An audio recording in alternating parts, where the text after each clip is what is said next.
Miami Dolphin fans, and welcome to the Same Old Dolphin Show, part of the DolphinsTalk.com podcast network. I'm Josh Katzker. With me today and every day is my brother from the exact same mother, Aaron the Brain. Aaron, say hello to the people. Hello to the people. Brain, how you doing on this bye week? I'm good. I'm not anxious. I'm not worried. Dolphins aren't going to lose this week. It's a good time. It's like a nice little mental health break when the Dolphins aren't playing on Sunday. Absolutely. We all need a mental health break from this team.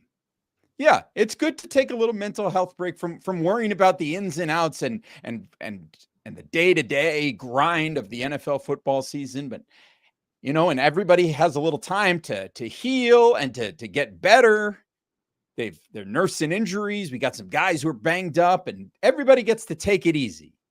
Of course, as we're talking about taking it easy, as John Featherland says in the chat here, hope everybody made it safe through the hurricane. I was with family in Fort Pierce, and we were between two Torontos, is what he said, but I'm sure he meant two tornadoes.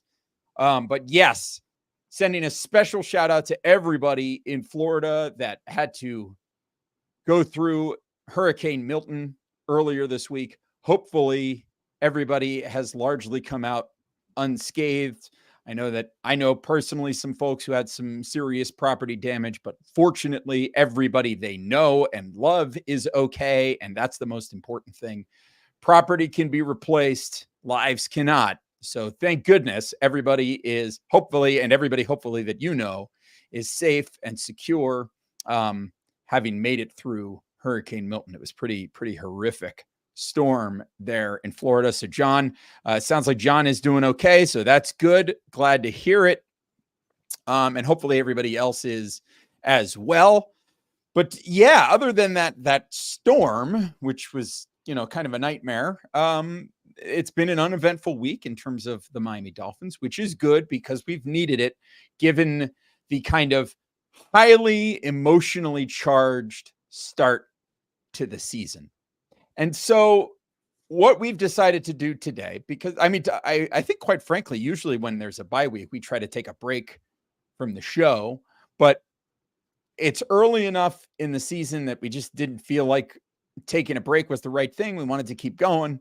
And so we're doing a little bit of a different show today on the Same Old Dolphin Show. Today, we don't have anything planned. I don't have any topics to discuss off the top of my head. We haven't, since there's not really any news regarding the Dolphins.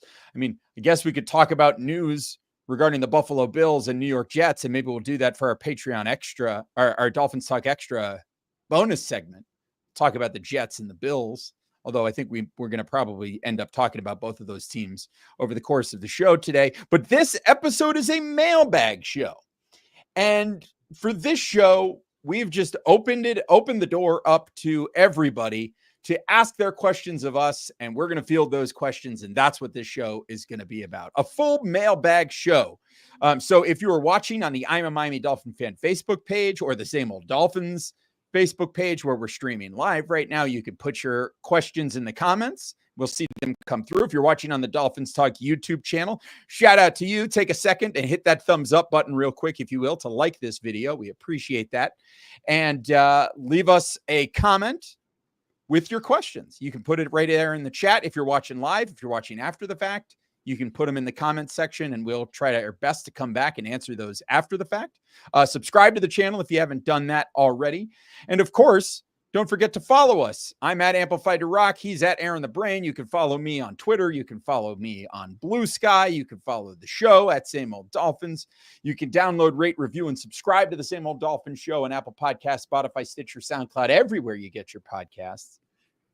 And of course, make sure you're visiting DolphinsTalk.com each and every day. It is your one-stop shop for all things Miami Dolphins. And of course, as I mentioned, Dolphins Talk Extra, that's where you get bonus content from us for as little as $3 a month.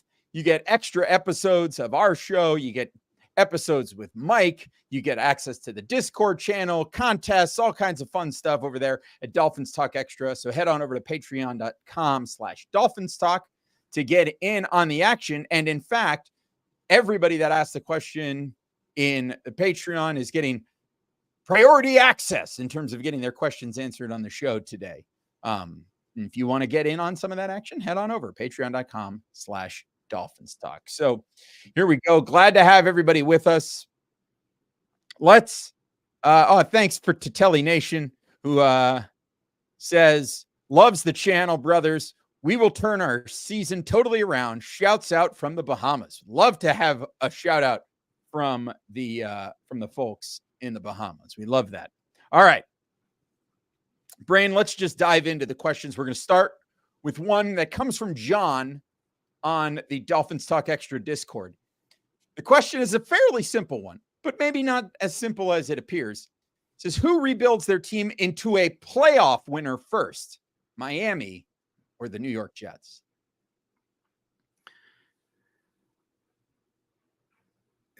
Repeat the exact wording of the question. Yeah, I will do that. Who rebuilds their team into a playoff winner first, Miami or the New York Jets? So, right. I mean, I think the premise of the question is the Jets have a longer playoff drought. I think have the longest playoff appearance drought, or one of the longest playoff appearance droughts in the NFL. But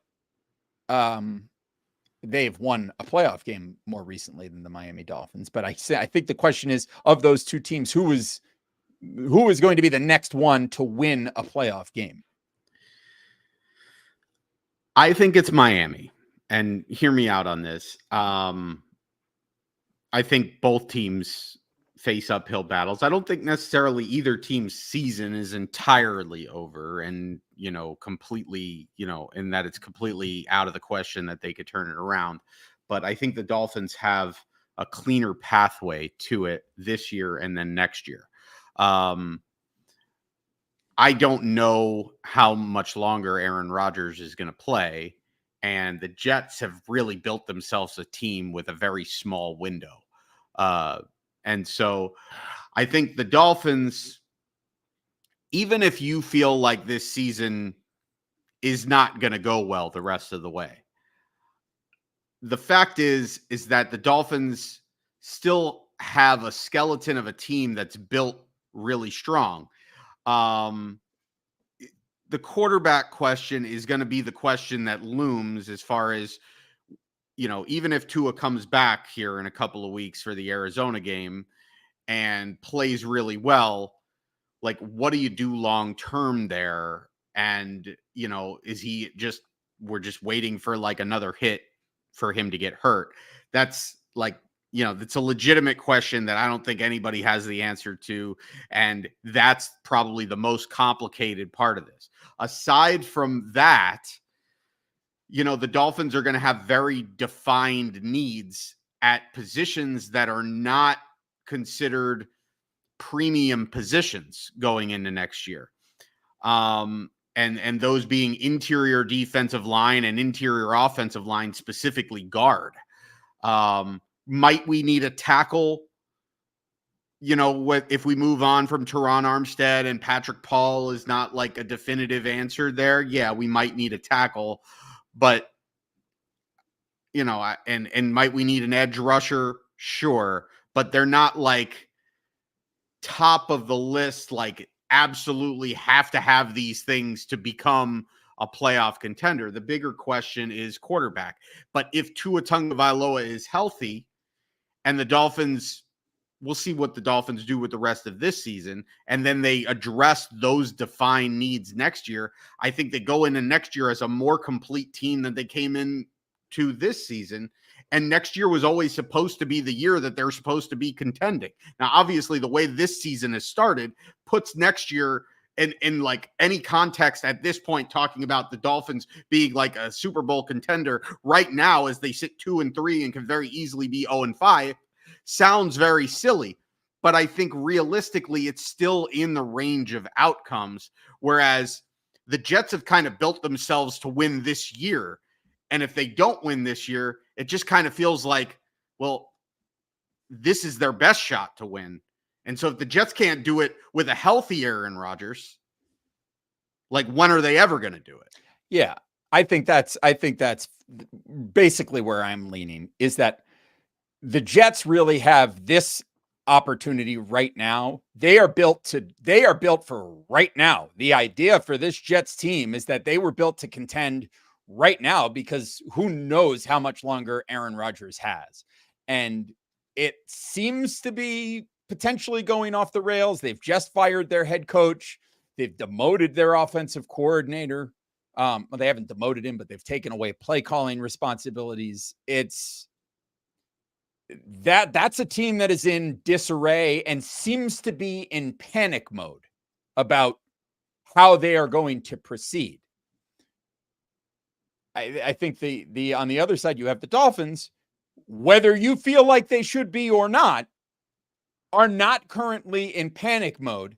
And they seem to be, at least for now, riding with the current plan that they have in place. And we're going to talk a little bit later on about whether this plan that is in place is in fact the right plan or the best plan, or what is the best plan. But if you asked me right now which team, Miami Dolphins or New York Jets, was most likely to win a playoff game next, to me, I think it's still the Dolphins of the two teams that is closer to doing it right now. Let's move on to the next question that we got. This is a quick one. This comes from Rob Ashton, one of our international fans on Dolphins Talk Extra. And he says in the Discord, Brain, what are the chances of you doing a sheepdog trials episode? 0%. I don't even know what sheepdog trials is. And I watch curling, I watch rugby, I watch soccer. I will get hyped about just about any kind of sporting event that you could put on TV in front of me. I would check out some darts. I'll get fired up about darts. Put any of that stuff in front of me and I'll get fired up about it. But I know nothing about sheepdog trials. Brain, can you do some research? What is sheepdog trials? I'm on it. Vamp a little bit. Here we go. But to your point, yeah, I don't know what sheepdogs trials are. 0%. Okay, here we go. 0.0. A sheepdog trial, also herding event, stock dog trial, or simply dog trial, is a competition or test of the working abilities of dogs of herding breeds. It is a type of dog sport that emerged in the 1860s. The answer is none. Rob, we're not doing it. It's not going to happen. I love you. Are you a fan? Are you a fan of the NFL Combine? Is that what this is for dogs?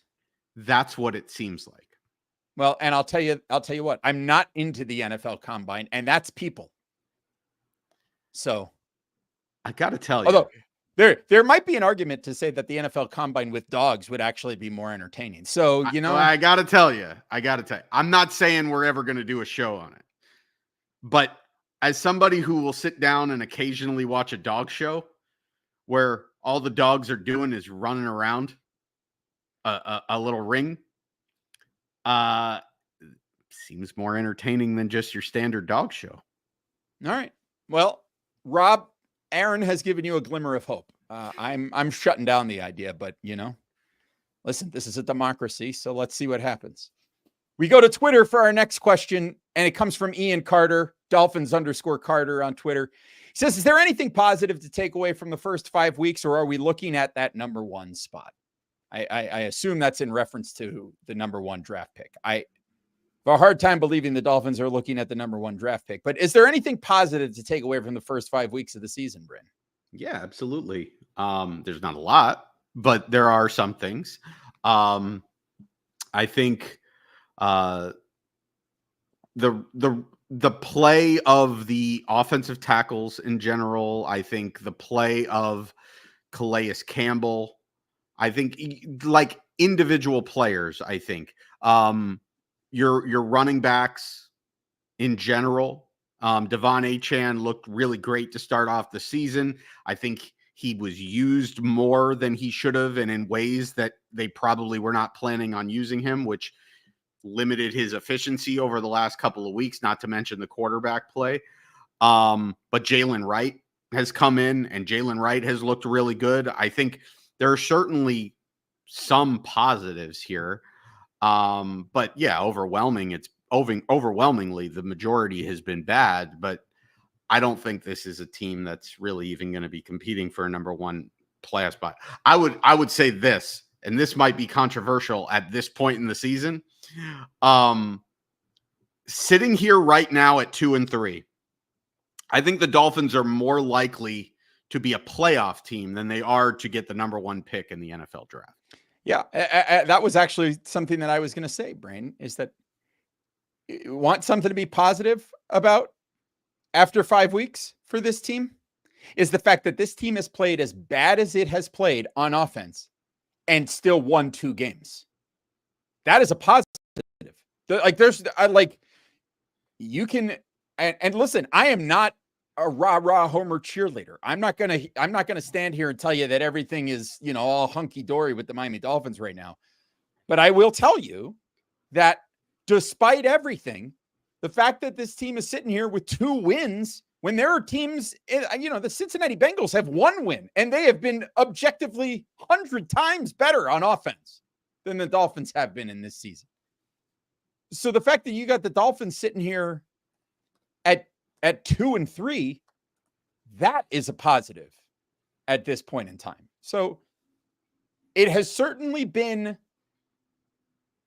a dark start to the season for the Miami Dolphins. But I would say that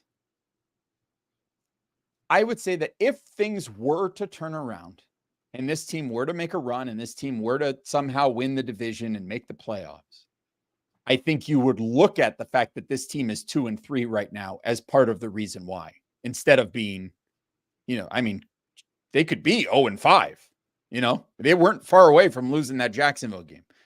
They weren't far away from losing that game to New England. So 2-3 is definitely a positive at this point in time. Let's see. Okay. So we gotta, this is a little bit of a complicated question from Jamie. It's a multi-parter from Jamie on the Discord. Here's where it is. Okay. I'm going to read you the whole thing. Here we go. What's considered the best way to build a successful NFL team currently? Where is the best place to put all your resources? And is there any view on whether investing so much in your quarterback, like most teams have recently, hinders your team so much as you can't invest in the rest of the team? Have any teams with quarterbacks on rookie deals like the 49ers been that successful? Or is it the best, is the best approach a mix of the two? Great question. I mean, it's a fantastic question from Jamie. I think here's how I'm going to answer it. The trend right now in the NFL is for teams to take advantage of quarterbacks on rookie deals where you're not paying them exorbitant sums of money, and to use the rest of your resources to build competitive teams around that rookie quarterback. And so you have seen the Kansas City Chiefs. They succeeded that way with Patrick Mahomes. They've also since paid Patrick Mahomes and succeeded again. So perhaps not the best example, but there we are. You have currently the Houston Texans building a championship caliber team, or at least a team that they believe is going to be ready to compete at a high level around CJ Stroud, who in his second year in the league is, considered to be one of the best quarterbacks in the league. You had Philadelphia with Jalen Hurts, same situation. The Dolphins had hoped that was going to be the situation with Tua. And that was the idea for how this team was built, was to try to get some sort of playoff glory with Tua on his rookie deal. Similarly, you saw that in Jacksonville with Trevor Lawrence. Similarly, you saw that in Cincinnati with Joe Burrow before he got paid. And you're seeing it to a certain extent with San Francisco right now, who that Shanahan system of they don't want to pay a quarterback exorbitant sums of money. So again, they're doing it on the rookie deal. So you have teams that are betting that is the way to do it right now. But it's not necessarily the way to do it. Kansas City has, like I said, Kansas City has now paid Patrick Mahomes, one of the highest paid players. If not, I don't think he may be the highest paid player in the NFL. They won the Super Bowl with him last year. In a year that they were taking a step back, they won the Super Bowl. So there are a lot of ways to do it, but the hottest way right now is taking advantage of quarterbacks on their rookie deal. Brain, do you feel like it is better to do a mix of the two, to pay your quarterback and then, find other ways to win? I mean, I guess the argument really comes down to, is it better to find that elite quarterback and build your team around them? Or is it better to build a solid championship contending team that can win without an elite tier quarterback? We've seen both ways work. Yeah, and I don't think that one specific way is better than another. I think the point is, if you go into any rebuild and you are just static and you say and I think this goes for just about anything in life, that if you believe that there is one specific way to do something and no other way will work, then you have pigeonholed yourself into something that could very well work, but you're basically you're narrowing your range of outcomes because you're not open to the possibility of other ways that it could work. And then you become beholden to, your resources. Wait a minute. Can I just clarifying question? Yeah, clarify. Go ahead. You're saying the best thing to do is to be multiple? I'm saying the best thing to do is be multiple. More specifically, I'm saying the best thing to do is, as Bruce Lee said, is to be like water. And that's something that we've seen the Dolphins struggle with. Yeah. And so, if you're given a situation where you're in a complete teardown and you have the number one pick and there's a surefire quarterback there, you draft the quarterback. And then what I do is I build everything around that quarterback I build the most, I build an environment that is most likely to nurture that quarterback into succeeding. And I surround him with everything. I'm not saying that you completely ignore the defense, but when you draft a quarterback number one overall, and you're saying this guy is going to be the face of our franchise and our leader for the next decade plus, because that's what you're hoping for when you make that draft pick, I am building my team in a way that is going to give me the greatest opportunity to do that. Meaning I'm building a wall at offensive line. I'm giving him as many weapons as I can. And then, where I can, I'm also building my defense at the same time, but I'm trying to do that. And then as things play out, if you feel like you've got your guy, then yes, you absolutely take advantage of the fact that you've got that quarterback on a rookie deal and you try to build your team up. The one thing that I would say that I don't do is I don't necessarily give up a bunch of draft capital that hinders me from building long-term. That's the one area, well, it's one of a couple of areas where the Dolphins have kind of faltered here on this rebuild, is that the Dolphins got all these draft picks. They got their quarterback.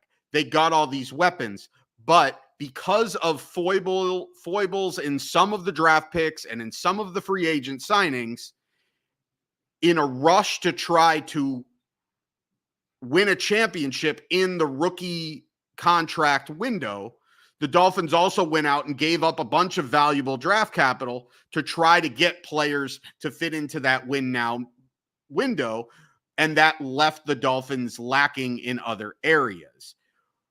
Ideally, what you would do is you would do a better job of building the thing and, not have to give up so much draft capital so that if when you get to that end of that rookie contract window, even if you haven't won a championship yet, when you get to the end of that rookie contract window and you get to the point where it's like, all right, some of these guys that we brought in to be competitive, they're coming off, their contracts are coming up, but now it's like we've got other young players that are ready to step in. Instead, the Dolphins find themselves in that situation, and they do have that sort of mix of young players and old players, but they don't have as many young players to step into those roles. So you're in a spot where it's like, you absolutely need to rely on Tyreek Hill. You absolutely need to rely on Jalen Ramsey. You absolutely need to rely on Bradley Chubb. And maybe, you can rely on those guys. But maybe, like in Bradley Chubb's case, and then Bradley Chubb's not the oldest guy in the world, but he's not the youngest guy in the world either. And he does have a history of injuries. Jalen Ramsey, a guy who's, going to be 30 years old as a defensive back, still playing at a really high level. But if this team is really gearing up towards making a run next season, it's like, well, can you really rely on some of these older players?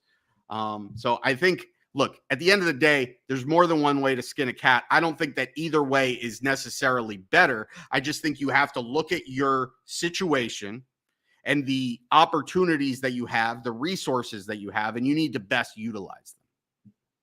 Yeah. And that is a great answer, because it transitions right to the sort of next part of this question from Jamie, which is what are your views on the best approach for Miami? A, rip it up and start over again with a new quarterback and youth with only the likes of Waddle sticking around. B, draft a new quarterback similar in style to Tua and keep going along the same path. Or C, wait for Tua to come back, tell him to get it out quick and not run ever, and keep going as we are. I'll tell you what my answer is. Mm-hmm. My answer is that we're not in a teardown situation. No. The Dolphins, this is not like where the Dolphins were at the tail end of the Adam Gase regime, where the team was filled with bloated contracts for players that were not good enough. We're not there.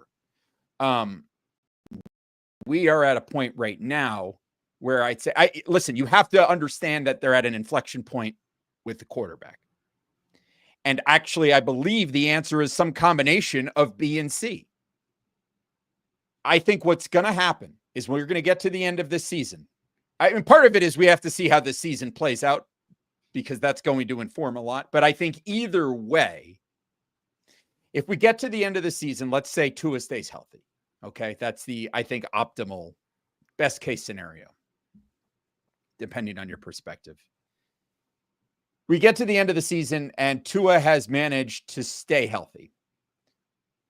In that case, the Dolphins then sit down in the offseason with Tua and they talk about this contract that he has. And they basically tell him, listen, we're interested in you continuing to lead this team, but given your health situation, we have to rework this deal. We have to rework this deal. And he will decide whether or not that's something he's game to do. If he doesn't, which, he's in no position to feel like he's obligated to do that. But if he doesn't want to do that, then the Dolphins can move on from him before March 14th. And, they'll be, they move on and then they draft a new quarterback and that's it. If they manage to find a solution that, they find a happy medium that involves Tua staying in South Florida, I think you can keep him as your starting quarterback, but you are absolutely drafting a quarterback with eyes on that person being the heir apparent to that position. At this point, there is no way forward for the Dolphins if they do not pursue some other quarterback. They have to have another option that is truly a feasible backup option. They have been absolutely burned by the fact that they neglected the backup quarterback position in this offseason. And so going forward, they have to have a plan in place. If they continue to be all in with Tua as their starting quarterback without any reasonable option behind him or backup plan or plan for the future behind him, then that is a significant error on behalf of the general manager. Brain, do you have thoughts on that? Yeah, I mean, what I'd say is there's not a whole lot of reworking of this contract. I mean, there are outs here.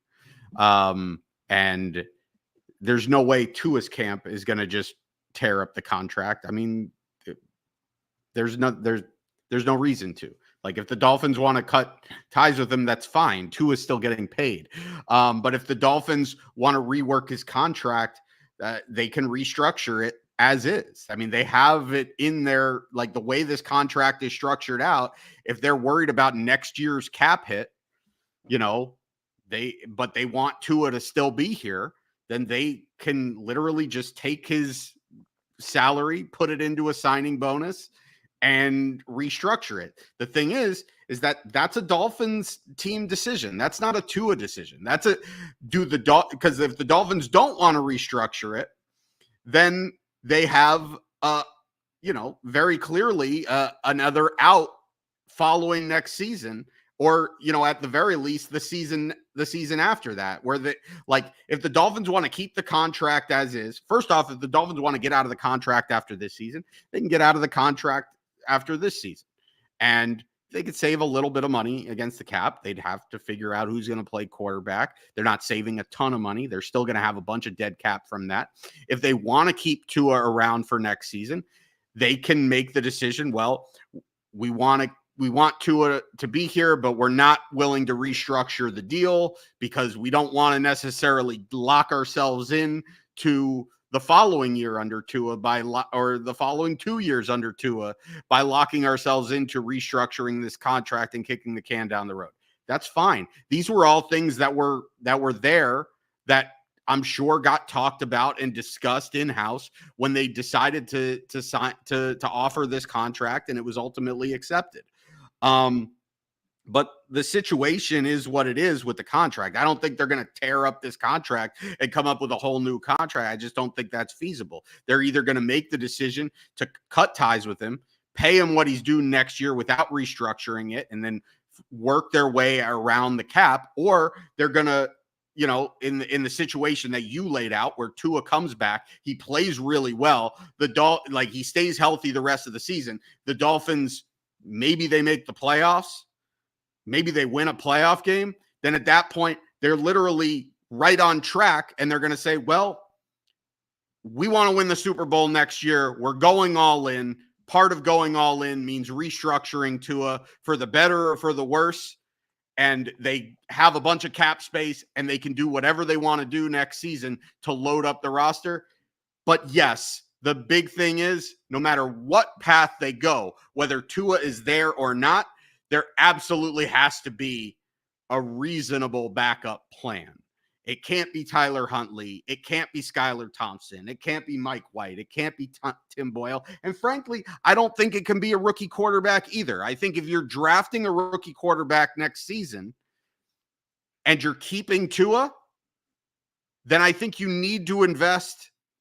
You need to invest in a third quarterback somewhere. And it needs to be a quarterback that you feel confident can come in and play.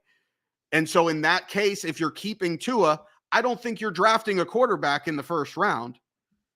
But I think if you're drafting a quarterback in the first round, you're probably getting rid of Tua. And if you're getting rid of Tua and you're keeping a quarterback in the first round, well, now you're saving a bunch of money there. Maybe not as much, as you'd like, because you're going to have a bunch of dead cap space, but you're definitely bringing in a veteran with starting experience, extensive starting experience that you feel confident can win you some football games. Yes, that's absolutely what's going to happen. Well, what should happen anyway. All right, we got one more question that is kind of on this same plane of existence. Comes from Fish Pilot on Discord. He says, I'm trying to be fair to Chris Grier here, even though I don't think he deserves it, but here goes. 3 questions. Where has Chris Grier succeeded in building this team? Where has he failed? And overall, is the current build of this team a success or failure? I think let's start with the failure. He's completely whiffed on ensuring that the team has options beyond their starting quarterback. He's completely whiffed in that regard. You don't need to look too terribly far to see it. So he's failed there. Brain, where else has Chris Grier failed? And I'm going to ask you to keep it brief. Okay. Well, I would just say it's obvious. He's failed on the interior. He's failed in the trenches as far as the offensive line, specifically the interior offensive line. He's failed at depth on the defensive line. I think in general, where he's failed is that he's neglected positions that are not the quote unquote premium positions. And so what the Dolphins have is they've got a bunch of players at all the premium positions, and then the meat of the team is below average. Yeah. I think, as Utah Fins fan says here, signing injury prone players. That's absolutely a place where he's failed.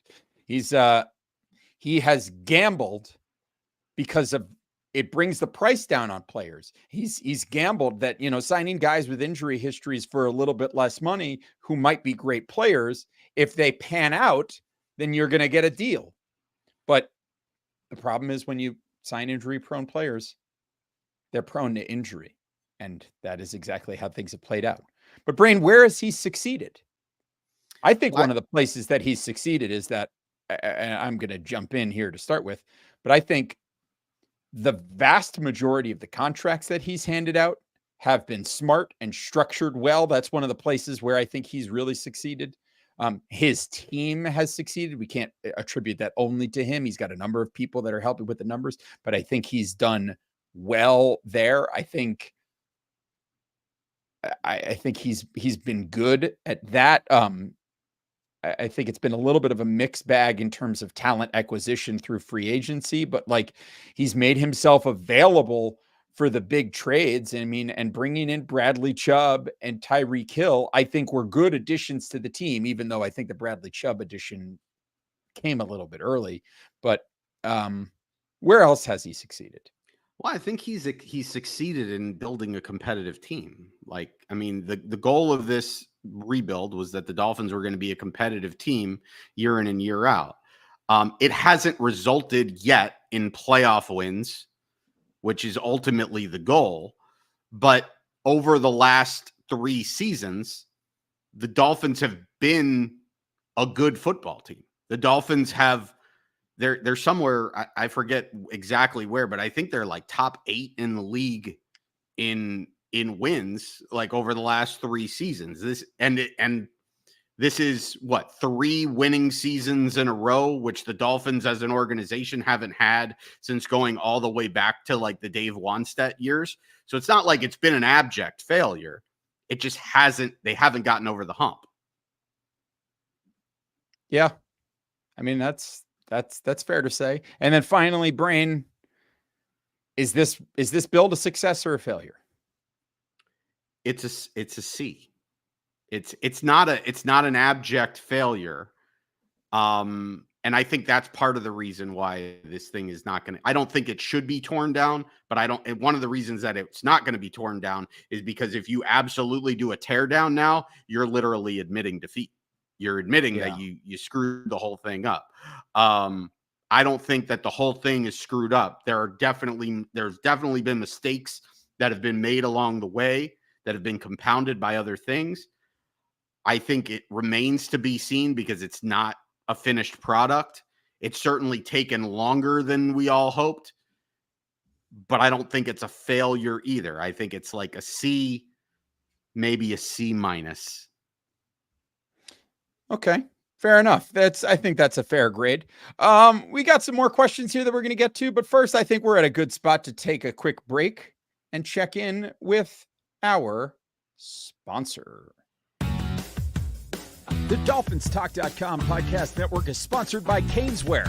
Caneswear is the place to go for officially licensed apparel for the Miami Dolphins, Miami Heat, the Hurricanes, Florida Panthers, and all of the professional and college teams in South Florida. Looking for the latest jersey, a birthday gift, or the newest hat to hit the market of your favorite South Florida team? Check out Caneswear for their overwhelming selection of sports apparel. Located at 2655 South University Drive, Davie, Florida, Caneswear has it all. Not in South Florida? No worries. Visit Caneswear.com to shop their inventory from the comfort of your home, and they'll ship it to you. International fans, too. Caneswear.com is the spot that Miami fans shop. That's Caneswear.com. Caneswear.com. You got to make sure you visit Caneswear.com at least one time before you leave South Florida. Well, to be fair, I could do it from anywhere in the world.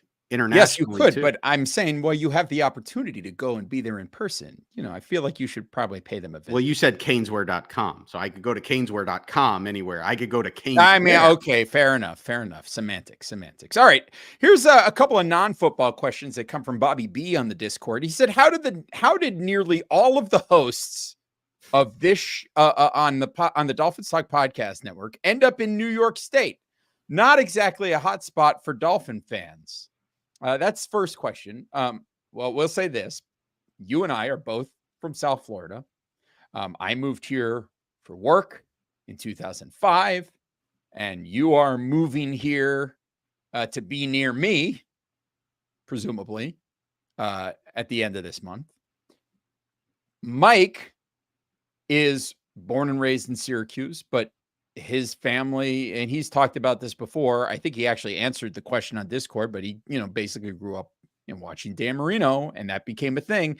And it was similar for Tom. And that's there are actually more Dolphin fans than you might expect in Central New York. And a lot of it is attributable to the fact that they were on national TV all the time in the 80s and early 90s because of how good that team was. And particularly in Central New York, you were either a Bills fan or a Giants or Jets fan, but some people wanted an alternative.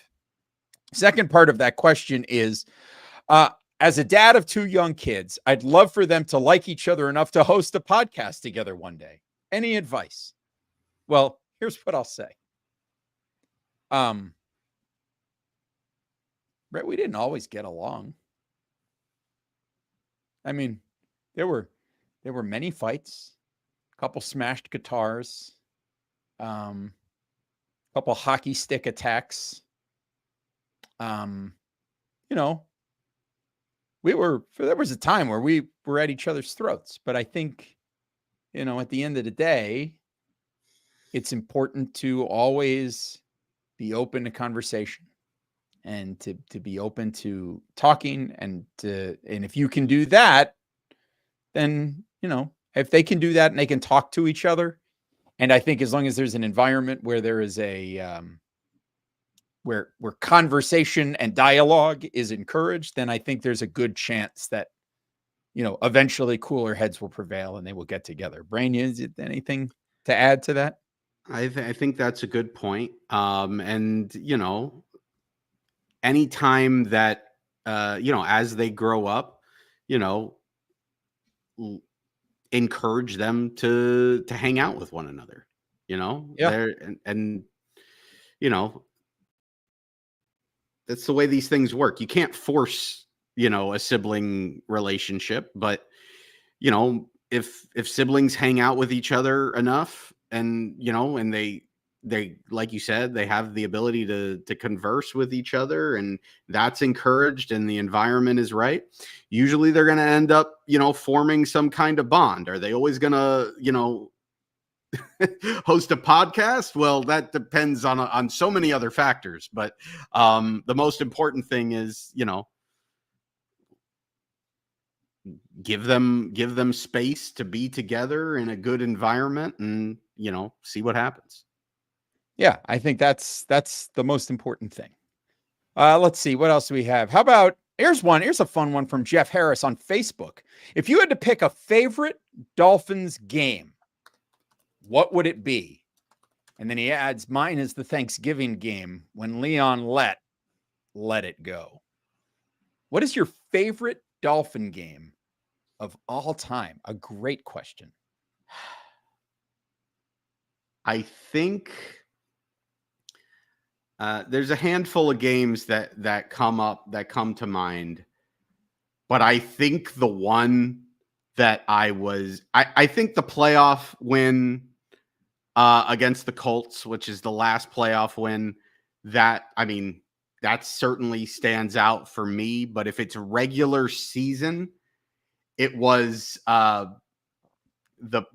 was it right after 9/11, the Jay Fiedler diving into the end zone on the last play of the game? Yep. Yeah, it's that one against the Raiders. That is a great memory as well. I am recalling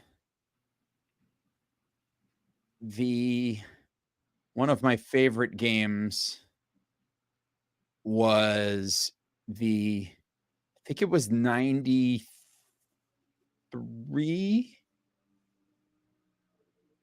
I think it was, or 92 when there was two. I think it was 92 was the year that when they eventually lost to the Bills at home in the conference championship game. They absolutely smoked the San Diego Chargers in the first round of the playoffs. That is a favorite memory of mine. A couple of years later, there was a game against Kansas City in the playoffs. That was a really fun game too, that I remember. These are among my favorite Dolphins. I'll tell you another. You know what another favorite Dolphins memory is of mine, and there's a few, but like just in terms of like Dolphins games that you watched and you just remembered this like feeling of just incredible happiness and joy.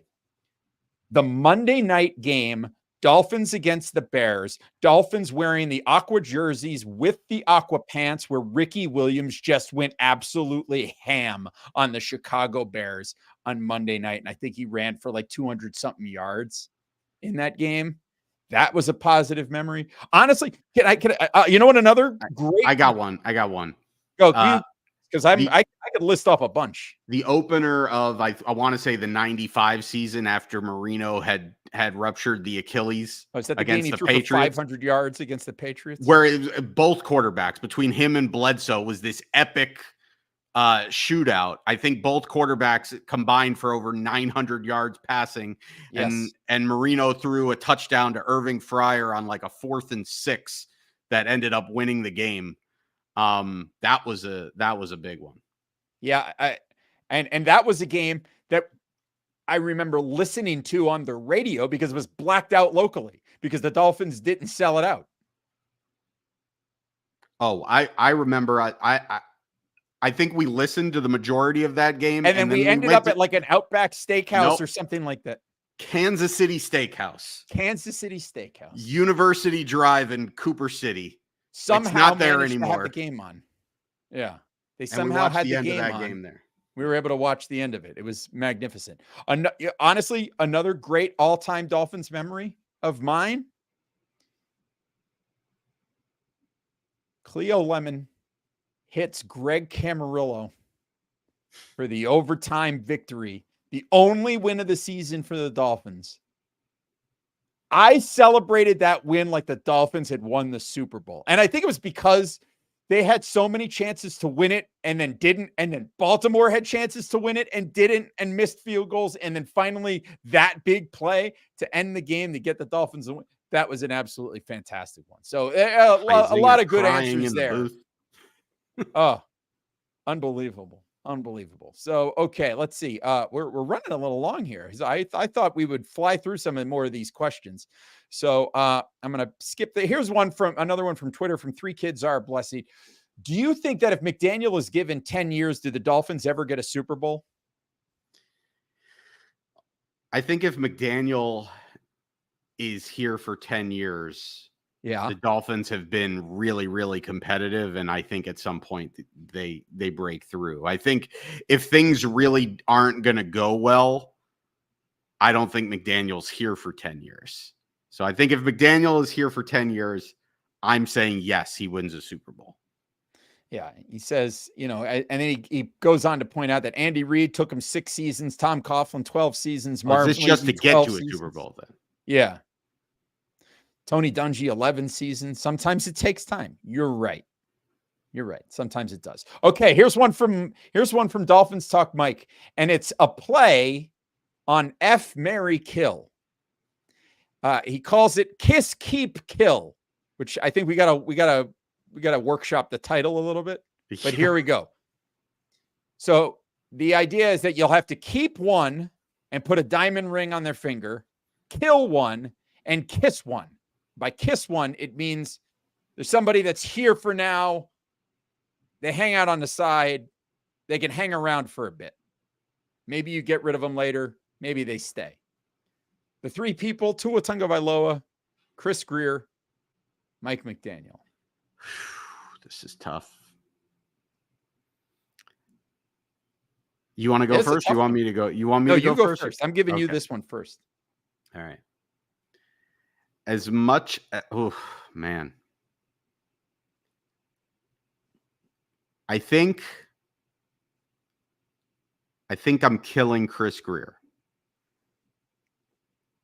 I think I'm kissing Tua, and I think I'm marrying Mike McDaniel. And my reason for that is that I have very little faith in Chris Greer adjusting how he does things, because I think he's proven to be very cookie cutter in the way that he builds these things. I think Mike McDaniel is great at what he does. And I think if you put the right GM and can put and have a singular vision there, I think you can build him a team that can absolutely win. And I think Mike McDaniel can absolutely grow into a Super Bowl winning coach. I'm tempted. As far as getting rid of whether it's Tua or Chris Greer, obviously the Tua thing is a difficult one, but I think the Tua Mike McDaniel marriage, if you build the rest of the team appropriately, can absolutely work. And then ultimately it buys you time to find the answer later on for a quarterback if Tua ends up not being able to get you over the hump. Good question. Good answer. I think that's probably the way that I'm leaning on that too. Honestly, the best part about that question was that we now have an audio drop of you saying, I think I'm killing Chris Greer.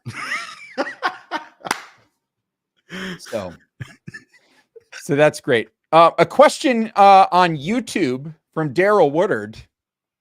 Have either of you guys ever been tempted to switch to another favorite team? I've tried, but just can't do it. And he adds, Dolphin fan since 1974. I'll say this.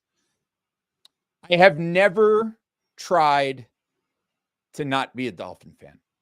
That would be just a complete waste of everybody's time for me to try to not be a Dolphin fan. I can say what I can say is that I married into a family of diehard Seattle Seahawks fans. And I married into that family at the time when the Seattle Seahawks were at the height of their powers. So it was a lot of fun for a few years. And even, and frankly, even still till today, that unless they're playing the Dolphins, I will cheer for the Seahawks to do well. Although tonight the Seahawks are hosting the San Francisco 49ers, and in fantasy this week, I'm going up against Geno Smith. And so I'm perfectly fine with the 49ers putting a beat down on the Seahawks this week. But I have cheered for the Seahawks, and I still, I wouldn't call them like a second team because I'm not like going out of my way to watch their games. But I certainly I like it when they do well. And, when when I'm around the family and they want to watch the game, I'll throw on the Seahawks and cheer for the Seahawks to do well. But nobody would ever supplant the Miami Dolphins for me. Yeah. The only time that I've even been tempted to just give up on the Dolphins as an organization was a couple years ago, when they flirted with Deshaun Watson. That was the only time that I really was just like, I don't know that I could root for this team with everything that they've put me through. And now they're doing this at the height of Deshaun Watson's legal troubles.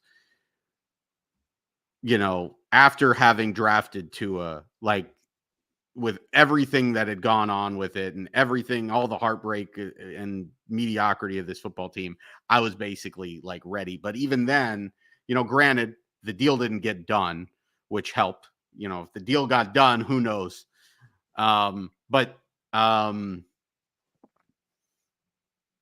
then, it was like, well, like, what am I gonna do? Like, am I still gonna like what? Because here's the thing: what I equate it to is, I used to be a big baseball fan, and I was a big Marlins fan, and at a certain point, I just got fed up with the way that the organization was run.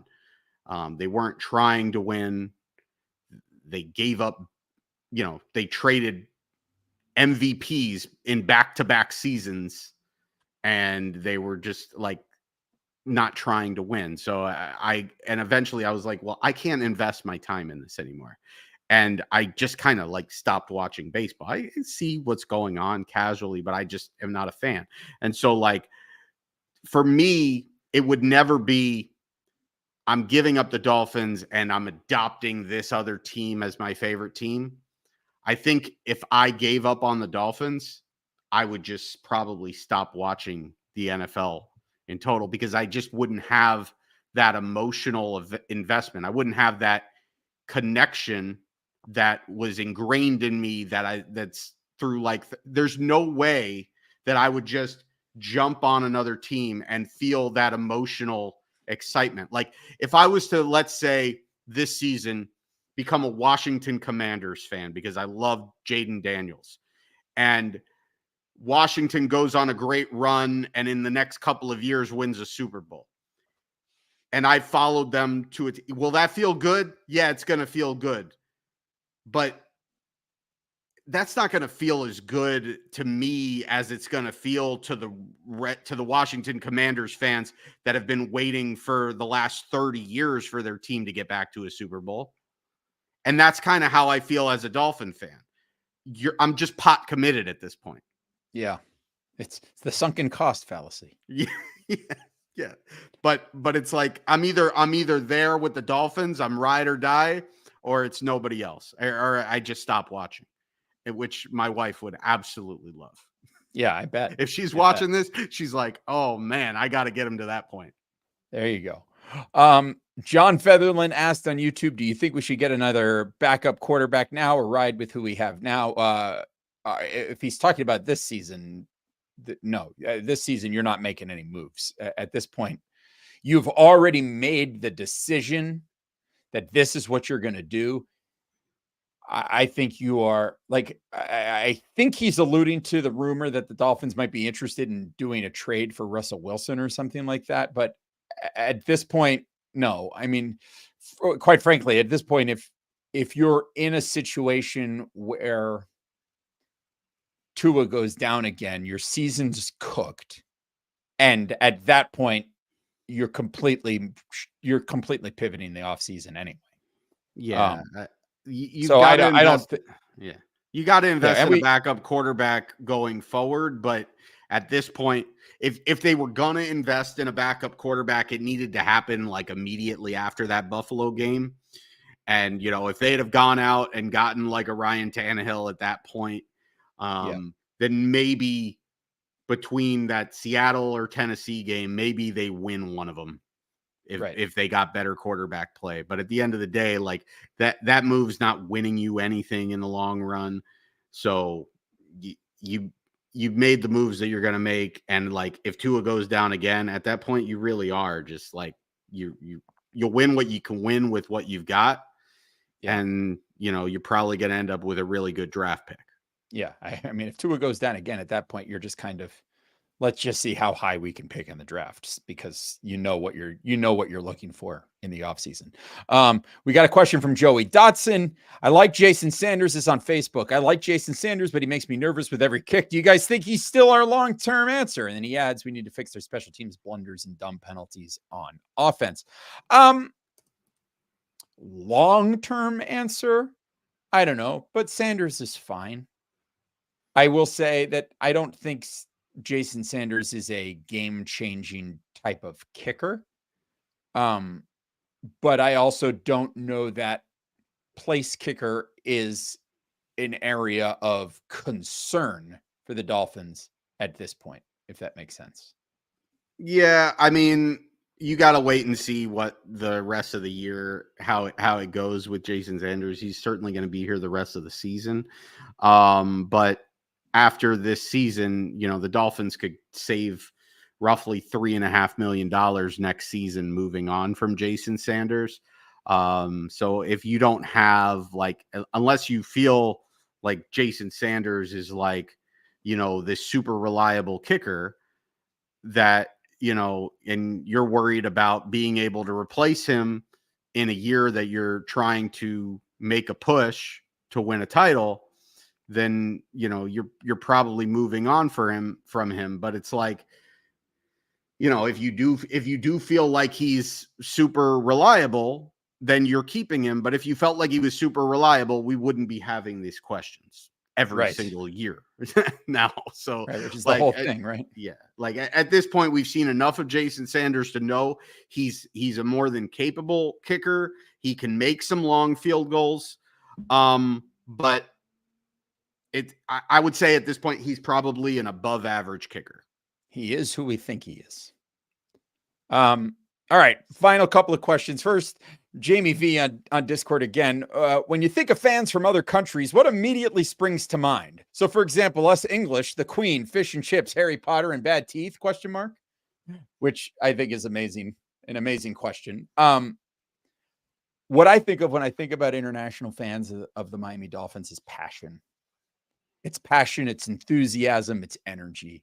The commitment that it takes to follow your team from another country, particularly from Europe, where, these games are all happening for you in the evening, sometimes in the very late evening, to stay up and watch those games. That is incredible commitment, incredible passion. Same thing for fans in Australia and things like that, where you're watching these teams, you're watching these games in off hours. So that is what I think of when I think of the passion, or when I think of international fans. Brain, you want to back that up? Yeah, what I think of is, I remember, I guess this was early 2000s, and you're a big Manchester United fan. That's right. And at this point, you were living down in South Florida, and you would go to Churchill's pub in Miami. Yes. Shout out Churchill's. Rest in peace, Churchill's. To watch Man United games at Saturday morning. And you would try to get me up to join you. And every now and then I'd be like, all right, whatever. I'll wake up and I'll go. And I just remember, sitting in a bar at 7:30 in the morning, and this British guy yelling at his TV, calling David Beckham a twat. Yes. It's passion is what it is. And so, I echo that sentiment. Absolutely. Absolutely. And then that leads to the final question that we have, which comes from Alex Pena on Discord. Since it's not very fun to talk about Dolphins football right now, who will win the Premier League this year, and why will it be Liverpool? I'm not so sure it's going to be Liverpool. It's hard to see past Manchester City. They're just a beast with a lot of money behind them. It's hard to see past them, at least this year. Although Liverpool has been impressive with Arne Slot as their new manager. He's been good. I wouldn't put it past Arsenal to get it done. They have a consistency problem, but who am I as a Man United fan to talk about consistency problems? Because, well, I'll tell you what, Manchester United is consistently mediocre. How the mighty have fallen. And I'm not going to answer that question because I don't watch. Is it going to be West Brom, Aaron? That is a joke that goes way back in the day. From only between the two of us. Only between the two of us. And nobody else gets it. It was just the whole thing is that Aaron was convinced the team was called West Brom. But that's okay. It's not stupidity, it's ignorance. Fair enough. And now he's less ignorant. And that brings us to the end of our first mailbag episode of the Same Old Dolphin Show. Brain, this was a lot of fun. Yeah, we could do this every now and then. Yeah. Could certainly become a bi-week tradition. Yeah, absolutely. Could become a bi-week tradition. Maybe we'll do it. Maybe we'll probably have some of these lined up for, more of these for our Patreon subscribers. So if you're not a Dolphins Talk subscriber, Dolphins Talk Extra subscriber yet, now's a great time to do it. Head on over patreon.com/Dolphins Talk for as little as $3 a month. You can get in on some of this action, which would be a lot of fun. We'll maybe do some of these exclusively for our subscribers for our bonus segments, which, speaking of, if you are a subscriber, stay tuned because we got a bonus segment coming your way very shortly. But until then, a reminder to make sure you're following us at Amplified to Rock, at Aaron the Brain, at Same Old Dolphins. Make sure you're visiting dolphinstalk.com each and every day. It's your one-stop shop for all things Miami Dolphins. And yeah, we'll be back on Monday with another show. I don't know exactly what we're going to be talking about. We usually recap the previous weekend's game, but we'll have a show on Monday that'll be live exclusively for Dolphins Talk Extra subscribers and available on demand on YouTube after the fact. And then we'll be back next Thursday previewing Dolphins Colts, which I don't know, maybe it'll be fun.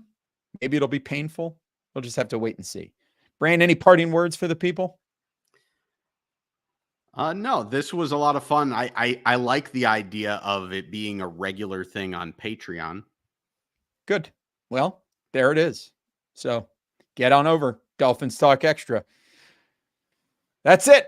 Take care of yourselves and each other. And as always, go Dolphins! I'll never quit this team.